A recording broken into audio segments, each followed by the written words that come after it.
Bon dia, gràcies. Lamento que ya no presideixi la sessió el señor Vidal Quadras, porque seguro que hubiese apreciado mi intervención.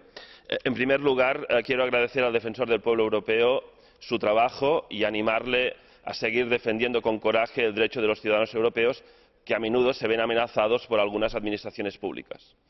En este sentido, quiero recordar que una asociación cultural valenciana ha recogido 650.000 firmas en favor de una iniciativa legislativa para garantizar la recepción de radios y televisiones en catalán.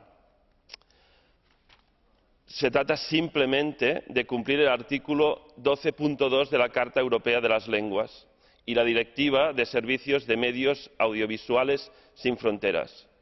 Pues bien, el Gobierno español se ha negado a tomar en consideración estas 650.000 firmas.